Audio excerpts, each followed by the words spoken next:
BTK, there's always this, how do I call this, mental asterisk, wherein there's something about BTK and the teams that we've seen them go up against, not just here, but in history long past, the teams play differently against BTK. They lose a little bit of that discipline, a little bit of the mojo that made the team that BTK is going up against the team that they are, and suddenly BTK is an equal footing with what looks like Titans of MLBB.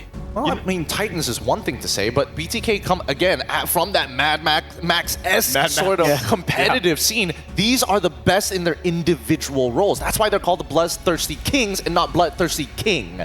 And you know, part of this too is this would be the first time that we get to see them in a best of 3, obviously. Yes. Because it is very different. We've seen the nature of best of 1s and now the best of 3 coming into play. So this is a true quest, a true test for the Bloodthirsty Kings to come out on top. Honestly, for me, if like for our younger generation who are still going through their examinations, this test for BTK everybody else has their own different version of it, right? Yeah. UPSR, SPM, O levels, and stuff like that. But when you're up against FNOP, you are looking for that university degree to get that big moolah at the end of the day.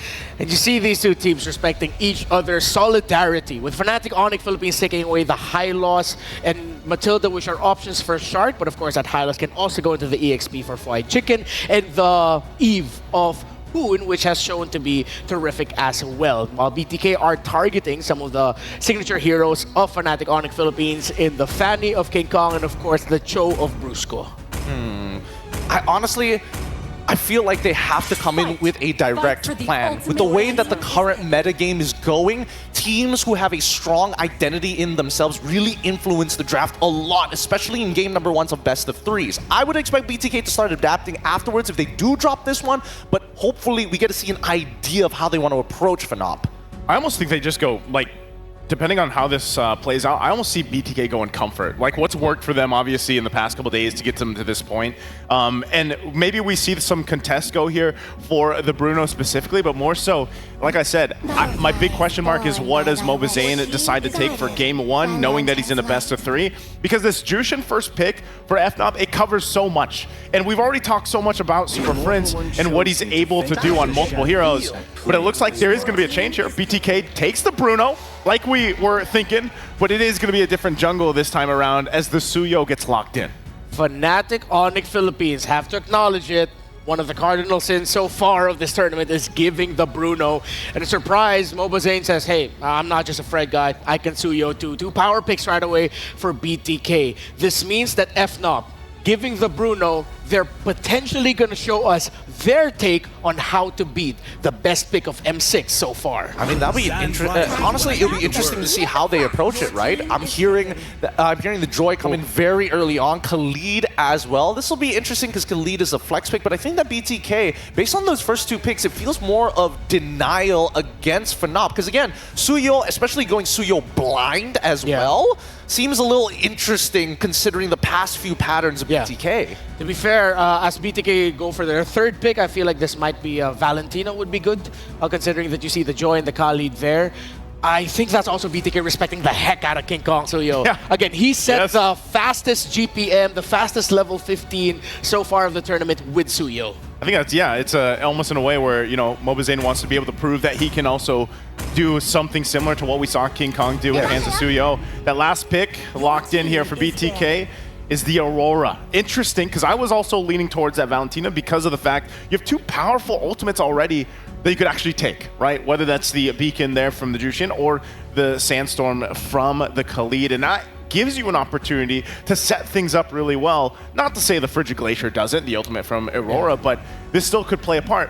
The only thing is, I'm just worried because Aurora, obviously, when you have that passive, it's really nice, but there's already a lot of tools from over here from FNOP to deal with that and put so much pressure on the Aurora. Actually, I'm taking the perspective of where Hoon is coming from again. Remember, they don't have a coach. This team is basically coachless, right? So it really is going to depend on their comfort picks. And I can get that Hoon says, hey, if you give me Valentina, yes, I'll be great in these team fights, but the laning phase is going to suck for me, right? I'm outranged by this Jushin. There's a good chance that Khalid goes into that roaming position. Might as well put me on that Aurora. Let me be the anchor for you guys to absorb that pressure. And if we can look for those counter engage moments, at least I have the capabilities and the toolbox to do so. So BTK are continuing the trend of respect banning, of course taking away the Beatrix of the Filipino Savage, the gold standard Kelra. And I like that they actually took out the Tigreal as an option for Shark. BTK, we've labeled that as them as sort of a Mayweather-esque type of team, where they get you on the counter punch just when you think you're gonna beat them. Yeah. Suddenly they win a team fight to turn things around. And I get now why they would pick the Aurora, because as we mentioned, it's within their identity. Have Hoon safe in the back line, can crowd control and damage from afar, and pair it up playing beside Fly Chicken. And good ban on the Akai, because that would have been a big major swerve that really would have messed up a Khalid and a Joy. I mean, Phoveus is wide open, and I think that, you know, BTK were trying to... Oh no, they go for the Gatot instead. They're going to hold it and give FNOP the opportunity to respond first. So does Kirk go now for a pick that we've rarely seen so far, this M6, and go with his signature? Does he get the Edith? That's... Whoa, whoa, whoa, whoa, whoa! You want to deal range for range? I heard the chat mention this at one point, but I wasn't expecting this right now. Oh, I had this literally not too long ago. I had this conversation with Mirko. Yes, Layla is a very interesting pick because in lane against this Bruno, there are a couple of interactions that can work. Again, keep in mind that Bruno, when he gets his empowered auto attacks, it stacks up to increase his crit rate. But the main source of damage comes from those footballs coming at you once he picks it back up. You can mini stun him, right? Those mini stuns are good, but eventually, what's good about Bruno in the current meta? Long range, crit build, and Layla does both, if not grows further than the Bruno. Interesting picks as Fly Chicken locks in the R-Lot for him. It's proven to be effective here in the M6 Swiss stage for BTK. While the gold standard of the Super Family ends up with everyone's first marksman in his hands. Trex, Husky, let's go. Thank you very much to the panel. Once more, Trex. It's Trexky here on the desk, but you can feel the tension in the air. Bloodthirsty Kings against Fnatic Onyx Philippines, and the first time Layla, at least for M6 World Championship, talk about bringing a gun to a soccer battle, so a soccer match. If you want to play range, I guess Layla is the best option, but how you feeling, Trex? How's that heart doing? I mean, my heart is good for now. Right now, though, I mean, even with the Layla pick, you can just never count out FNOP. There's got to be a reason for it. The range is definitely helpful, but enough talk about that. It's time to head into the land of Dawn for our second advancement match into the knockouts. This time between NH Giants and the Filipino Super Family. BTK against FNOP. FNOP blue side, BTK red. All right. Breaking things down, jumping into game one in a best of three. You said there's tension in the air. There is electricity right now on how this is going to go. So much on the shoulders of Brusco. Already taking a lot of damage. Might have to go back. Does have some sustainability there, but still, things already getting aggressive. Now Shark getting pulled back. Should be okay. Both teams fighting out in the mid in the first 30 seconds. Just classic Brusco walking out with that Khalid, just trying to force a trade. It is pretty unfortunate that Shark had to use the Revitalize, but again, we got to take this downtime to remind you guys that to participate in the M6 Lucky Gift from 18th of November to 29th of December, join for a chance to get the Claude new Epic Skin, Challenger's Flare, and Beatrix's new M4 Epic Painted Skin Light Seeker. Do not miss out the opportunity. Okay, so what is the goal here for BTK? Do they focus Kelra? Do they try to put down and take advantage of the Layla not having a flicker? Wait a second, a lot of damage already. King Kong trying to get the engage. Mobazane brought down to about 20%, pulled back. Shark now in trouble as well. Bahoon gonna get involved. Very low onto Brusco. Zia locking onto Kelra, getting a couple free shots. Wants to go for the 1v1, decides to back off. Nobody goes down just yet. Yeah, the push and pull from both teams, because even Shark was a bit trying to go for that footsie. Hoon almost loses the passive, but Brusco might have a chance to force out the flicker from Zia. I mean, BTK really adjusting well, understanding how fast Fnatic Onyx moves around the map, so keeping the crucial resources online, but we saw how fast King Kong was in not just its clear, but arriving at the scene of potential battle. Yeah, so many Joy players normally don't try to pop off so early, but literally once King Kong got level 4, he wanted to fight. He got in Mobazane's face, and we could tell both teams knew what the plan was. Let's go for the gold lane. Let's try to get him online first. Luckily for both teams, nobody went down just yet. It's all about level 4. Mobile Zayn is going to arrive at the scene first. Fried Chicken. Fried Chicken, able to get the final slash. Super Prince goes down. Turtle now still up. King Kong trying to get involved as well. Down comes the Frigid Glacier to freeze. Locks onto Kirk. Mobile Zayn able to get the first turtle, but now King Kong getting low as well. Mobile Zayn pushing it back. King Kong on the run. The AOG whiffs to the side, but BTK come out on top in the first turtle fight. And FNOP not getting the objective, but were able to cut their losses. Both Brusco and King Kong got out with a sliver of health. It kind of feels bad. BTK felt like they could have gotten more, but still, this is a good start. Great understanding on how to take these fights. If we take out Super Fritz, then Shark is unlocked, right? No one to lift him up. Oh, Brusco getting low once again, maybe walking into the wrong bush. Forced to back off, and BTK are taking control of the river. Before they were being a bit more lax, and it seems even now they're letting themselves fall back, but we're starting to see that confidence build. I do love this. Very good discipline. We even talk about the Fried Chicken's special Arlet pick, right? A great setup. That's kind of how they won against S2G. So BTK, good understanding. Fried Chicken might be ganked out bot, but the jump on him. Fried Chicken low, trying to maybe get away, gets the final slash, able to get under the tower. Gets the kill on King Kong. A nice trade for the side of BTK. Yeah, the brace might heal at the end, actually keeping him alive. Topside, Zia. Ooh, Zia able to flicker, the Sandstorm, the kill. Zia goes down. It's a bloodbath right now, 2-2, and gold still nil. Actually in an even state, and Mobile Zayn able to get a hit because King Kong went down to try and take out Fried Chicken. So Mobile Zayn a lot more comfortable with this minor lead that he's gotten. Half a minute more until the turtle comes up. BTK is all about that mid control, right? We clear up mid first, we free up Shark. And if Fried Chicken can join the turtle fight, rinse and repeat. Flicker is coming back up for the Arlet. If you can catch Super Fritz and blow him up one more time, BTK can get a hit. Yeah, Fried Chicken's got to be careful on that boss side.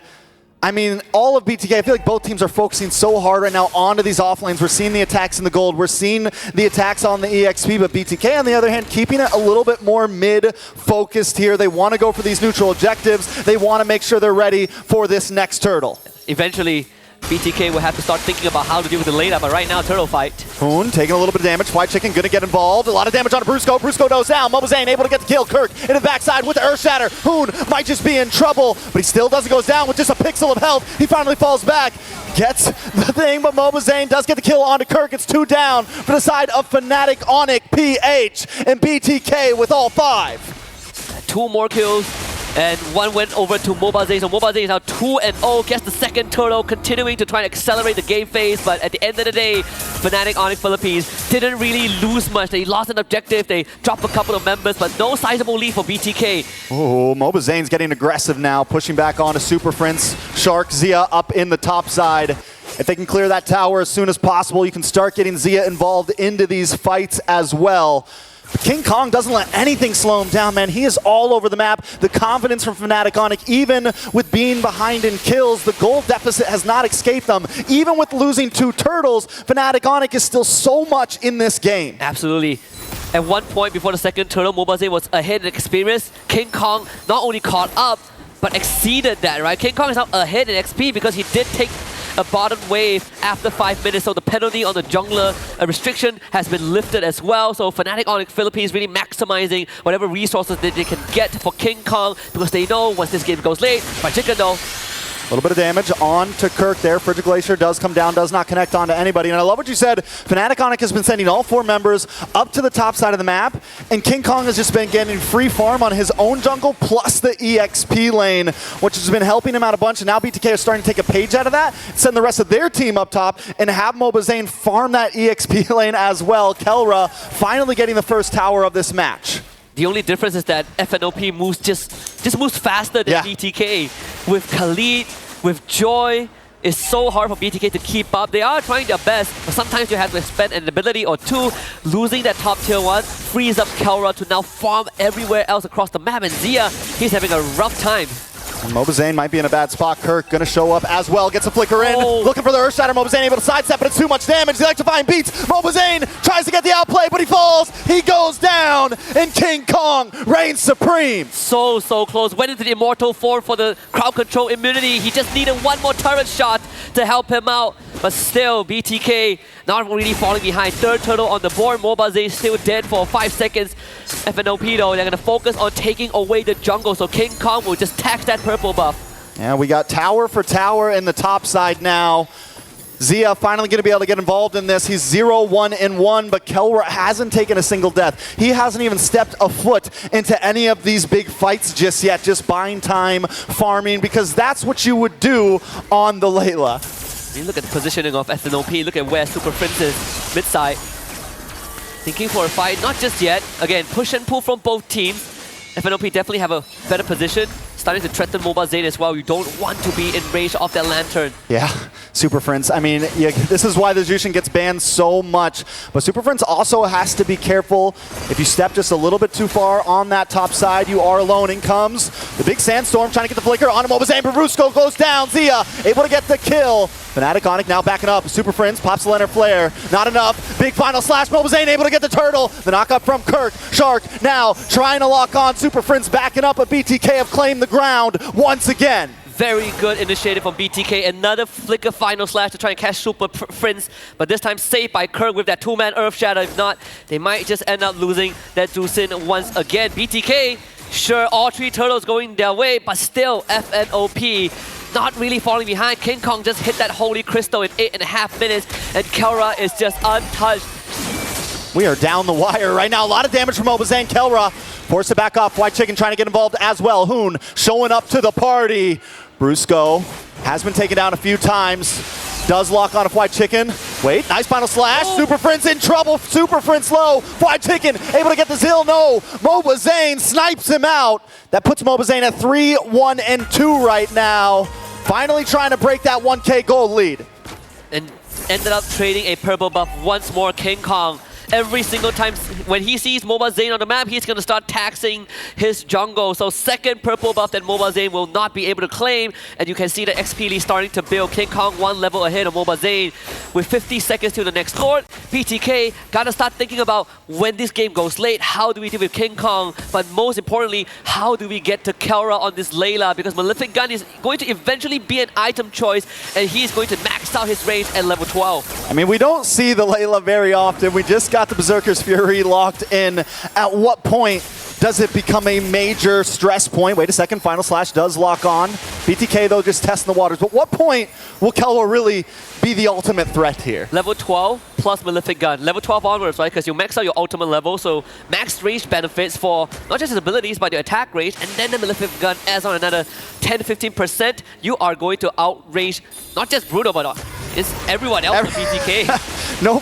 Nobody's matching the range of Layla. The gun, I mean, it's literally her gun, right? It's her weapon of choice. You can't lose in the Land of Dawn with your own weapon, but a lot of damage lands on a Brusco once again. Has to pop the Quicksand Guard. Lord down to about 70-60%. Super Friends holding the front line, pulling White Chicken back. He's forced to use a flicker. Out comes the big gun. Does not connect. Mobazane around the side. Kirk able to take the Lord. Shark brings out the AOG. But Fnatic Onic pushes them back so well. We don't even need to take a kill. We came what we got for. It was just Super Friends and Kirk walking forward. Everyone else, King Kong, Kelra, working on the Lord. Good attempt from Mobile Zane, but ended up losing that objective over to Kirk, who somehow secured it with the Primal Wrath. I mean, BTK, they can definitely defend this, right? Even with this Lord take, it is still an even game. And I gotta say, BTK, they played this macro pretty well. They're not overextending. They're just testing the waters with Fnatic Onic Philippines, but now they can defend. Kirk gets a knock up on a White Chicken. Shark gets pulled back. Big hits. Shark in trouble. Kirk pops the ultimate. Final slash does land on Kirk, but Shark still goes down the freeze. The connection. Kirk taken out as well. It's a 1-for-1 right now. Down on the bot side, Mobazane comes in, but King Kong's too much of a threat. Mobazane has to back off, and the Lord is still marching in. Looking at the network for Fnatic Onic Philippines, no sizable lead. Lord will be taken care of mid-side. Look at the damage! Mobazane off the map. Fnatic Onic now encroaching onto the base, bringing destruction along with them. King Kong staying true to his words. He says he wants to fight Mobile Zane, but he's not even part of that fight. The rest of his team is taking care of Mobile Zane for him. And Fnatic Onic Philippines off of one Lord gets themselves close to a 2K goal advantage, and now that Malefic Gun. Kelra has gotten the signature weapon for the Layla, everything falling back into place. 12 minutes into the game, this is where it might get a bit scary for BTK. We've seen a couple of times, they go for that engage, flicker final slash, but not every time converts into a lead for BTK. So you add on the extra range that FNOP has in their arsenal, BTK gotta be a bit more strategic with that approach. You know, Fnatic Onic played this so well in the beginning. They knew that maybe they couldn't take these big fights. Even at that first Lord, they couldn't exactly force a big fight. They knew it might cause them to lose. But as long as they could zone BTK back, and then throughout the whole early game, it was just kind of, they rubber band around the wall. They're doing the ropey dope, right? Yeah. They're letting BTK kind of waste the energy, not forcing any major fights, keep the goal at a standstill. And once we get online, it is time to push. And now BTK, they're tired out, man. Their arms are down. They can't keep their fist up to block their face, and Fnatic Onic is punching. Both teams playing it like it's a marathon, and that's exactly how you approach the game. Honestly, very impressed with what you just mentioned, Trex, because a lot of the teams in the Swiss stage so far, they ended up forcing unnecessary fights, but not these two teams, right? They are tangling with one another. They're trying to look for those small weakness points, trying to get the read, and I wouldn't say that any of them folded. It's more of who creates the better opportunity, and obviously it's FNOP off of one Lord take, but it didn't do too much of a damage to BTK. They can still contest. This second Lord will be very important. I think what's big for BTK right here is don't overextend it. If you can get Kelra, get it. But Shark keeps on hanging out on this front side and getting hit by that lantern, right? And keeps getting chipped down, but wait a second. Brusco brings the engage, and King Kong into the backside with electrifying beats. But Zia able to put out the damage. Fried Chicken goes down. Zia finds King Kong, but now Zia falls to Kelra. The guns are out. They're exploding, and members of BTK are dropping. Mobazane and Shark back to the base as Kelra just pushes them away. King Kong might have went down, but we didn't get to talk much about the war cry, right? Extra damage, so it's all about numbers. We might have Bloodthirsty King, but FNOP have a Bloodthirsty King Kong. At this point, the tower is falling. BTK's in shambles. It's a 2K gold lead over to Fnatic Onic. They're going to move back. They're going to go for the Lord. They're going to take their time with this. The positioning for King Kong has been superb. He just walks up with the electrifying beast, takes out half 50% HP for 3 members of BTK. This could be a Hail Mary attempt. Mobazane needs to make the steal of his life, but Fnatic Onic Philippines will not even give them any opportunity to even go for a 50-50. That coin flip for FNOP is unnecessary. They can wait for as long as they want. Yeah, it's definitely full advantage to Fnatic Onic PH right now. And look at them waiting. They know BTK is going to come. Brusco, the rest of the team, they're like, we're not even rushing this. We know you guys are going to come to us right now. Shark's going to look for it. Mobazane and team are going to look for it. And Fnatic Onic have the trap ready. The bottom wave is pushing it in favor of Fnatic Onic as well. So eventually, BTK will have to deal with that wave. Conceal play. Brusco looking for a target here. BTK maybe a little too grouped up. Concealed from BTK as well, but Super Friends able to expose them all. Bring back Shark. Out comes the Earth Shatter. Shark down to about half health as Kelra just continues to chip away at the Lord, waiting for BTK to do something about it. This is Lord for FNOP. Nothing that BTK can do. The best course of action is to try and defend against this siege. At least keep one inhibitor alive by the end of it, even though it is a massive ask right now for BTK. Oh, BOD for Kelra. That's even more. Even more damage. Even more damage. We don't need a rose gold. Yeah. We don't need anything crazy like a defensive item. No immortality. You'll never get to me. You never get to Kelra. You have to get through everyone else before Kelra even becomes a point of consideration. He even has Flicker, right? I don't think I've seen Kelra get Flicker the entire game. All right, BTK now on the defensive as Fnatic Onic break through the front walls. The Kings looking to survive out this game. We're 16 minutes in as Brusco looks for the engage. The damage from Kelra just so much at such a long range right now. And respect Zia's damage as well. So they did accomplish what I hope they could, which is keep at least one inhibitor alive. They lost the bottom one because King Kong was escorting that wave, but if they can clear out this wave, I think BTK will have a good chance. I thought that was Kelra, but it wasn't. He flicked back. That was the first flicker of the game, and a lot of damage on him. Mobazane, LG comes out, but it's defensive. Fried Chicken in trouble. Forced to go back. Super Friend slow as well. Zia able to get the hit. Will it be enough to turn the tables, though? Kirk now forced to back off. All inhibitors have dropped. Fnatic Onic don't care if we lose one. We got all your towers. The gold standard with the golden reaction. You don't even see it. If you blink it, you miss it. They do lose Super Friends, but the payoff was more than worth it. All 3 inhibitors down. BTK put on the back foot. I'm looking at the winner prediction. It's just 8% for BTK, but they're going to try to get as much map advantage as they can. King Kong, though, watch out for this man. He's coming in of an off angle. BTK able to claim some ground there. They use the conceal just to get themselves back on the map, take a tower. You know, if they were able to take that top inhibitor, at least the Lord would have been on bottom side and their long lane wouldn't have been extremely pressured. But now with no inhibitors, it is trouble. And look at King Kong's positioning right now. Yeah, King Kong can do whatever he wants. Like BTK, you gotta recall right now to deal with that wave. King Kong is still staying. There's a good chance that this becomes the undoing of BTK. Of course, they see that. So right now, you are forced to defend your base, and you concede the entire map to FNOP. They can do whatever they want. Brusco can park himself topside. King Kong can wait near the Lord. The war is their oyster. Yeah, they just, I mean, at this point, BTK's hope is that Hail Mary play, right? Yeah. They need a crazy final slash. They need a crazy AOG. But Fnatic Onyx OP is OP. They don't make many mistakes, man. They're not going to leave many openings. You got to meet them head on, and that's going to be tough for BTK. Even for teams that have drawn blood from FNOP, I'm thinking of a good example, but honestly, Aurora is probably my closest one. Even that wasn't easy, right? Aurora was taking the fight to FNOP in that MPLPH finals. BTK, they have been trying, but clearly they have been losing ground. This dance can go on forever, and it will never benefit BTK. Yeah, well, here's the thing, right? It is at 18.5 minutes. Gold is getting to that, you know, peak point where items will start maxing out. They'll start getting to the juggling phase. Yep. But it needs to come a little bit sooner for BTK because, as you said, Fnatic Onyx, they can just play with this Lord. They can hang out. That long lane on top side's going to push, but BTK might have to force the issue. And this is the conceal play to maybe try to do it. They find no one, though. Mobazane. It's going to come down to the 50-50 retry at this point. FNOP are going to look for a fight. They just saw Zia on the map. They're going to look for the Lord. What are they going to do, BTK? Is this that Hail Mary attempt? Both marksmen have sold their boots.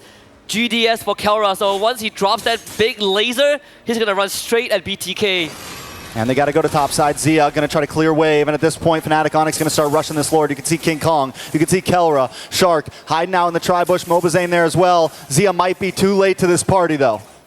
He has to somehow walk out forward. That top wave will hold just for a while. And King Kong, he's just baiting Mobazane, getting teased. Here we go. Earth Shatter does connect on to Mobazane. Mobazane a little bit of trouble trying to dash through, trying to look for it. Mobazane takes it, but it may be their undoing. Fnatic Onyx now on the prowl. They know what they got to do. We got to clear these three. The big flicker from Brusco doing the damage. The Frigid Glacier trying to defend, but King Kong finds Shark. Zia will be next. And Fnatic Onyx Philippines take game number 1. And that is how you start off the advancement series between BTK and Fnatic Onyx Philippines. Was it a masterclass? Sure. But let me tell you, Bloodthirsty Kings put up a pretty good fight. Mobazane got another highlight reel with that Lord Steel at the end. But unfortunately, macro-wise, it was just not in their favor. Kelra ended the game on Layla with 5-0-4. Probably only using Flicker once in an entire 20-minute stretch. And even Super Friends with that flank angle on the Dusin was the nail in the coffin. But this could be a prelude to what's to come, Trex. We might get more than just 2 games. But for now, it's time to head back to all our panelists and see what they think about the Super Family against the Bloodthirsty Kings. Well, it was her all along. The question kept popping up all throughout M6. Who can stop this Bruno? He wasn't completely immortal, but it looks like that was it. It was the Layla solving the Bruno problem. And that's FNOP taking the very first game against BTK. I don't know. Again, I think that at the very least, it's a very greedy play style. The way that they were holding it, that meant, I mean, the itemization alone, there's so much to talk about. I'll get into it once the post games come up, but at the very least, you can see that FNOP is putting BTK into that chokehold, despite the fact that BTK was actually managing the early to mid very, very well.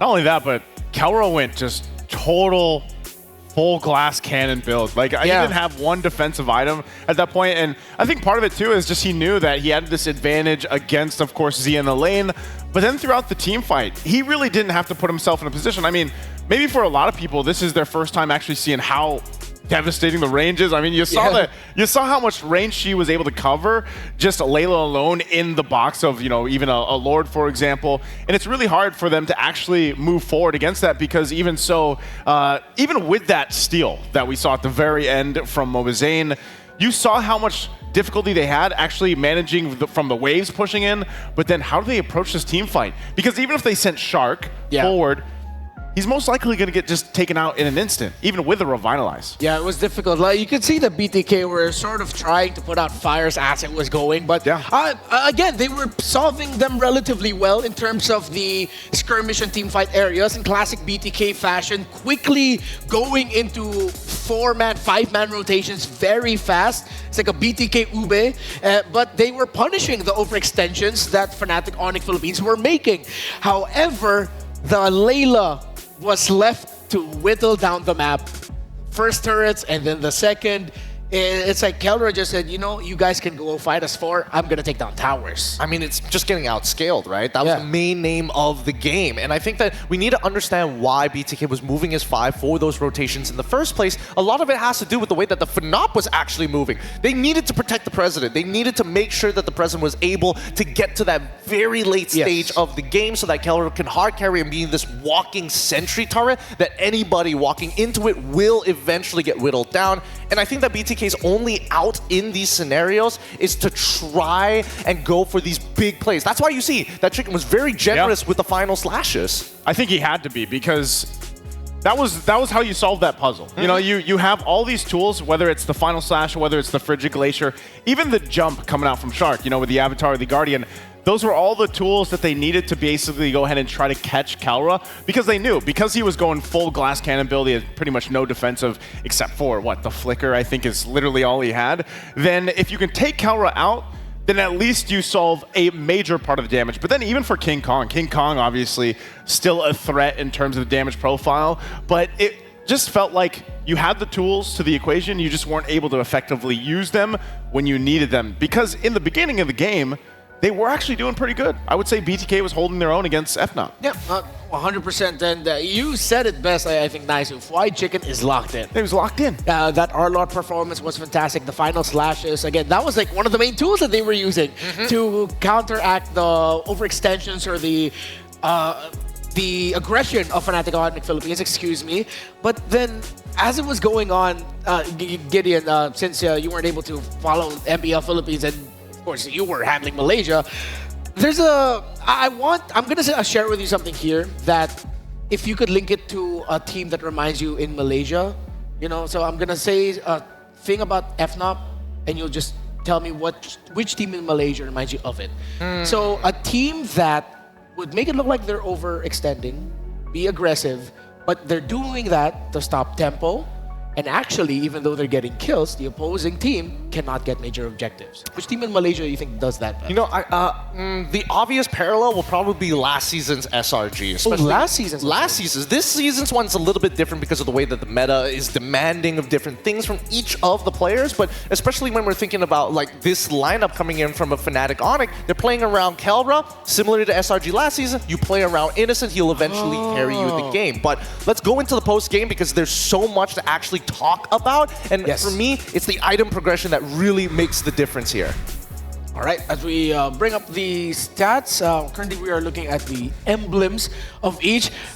You actually had a comment about the Master Assassin on Kelra, Gideon. Yes, I mean, I think that, again, Kelra was playing ultra greedy. He knows that he can beat Bruno in lane by completely outranging him. As long as you're able to, you know, proc your passive, get those empowered autos, and get the extra range, Zia will struggle to walk forward. Well, you can rely so much on what Brusco was doing, and I mean, even to a degree, Kirk, you know, with this Edith, and Renmar called this in the draft that Kirk was probably going to pick up one of his signature picks. He loves this Edith. I can't remember exactly how many games he won on this in MPL Philippines, but it was insane. He was able to find a lot of success with it, and it just was that set potential. But then you throw in a Khalid in the mix for Brusco, and yeah, maybe some of his Raging Sandstorms weren't where he wanted it to be, but simply having that hero, having that utility to initiate with, and then even combined with a flicker sometimes, put enough pressure on BTK, even the back line of them, where they had to react to all of this initiation threat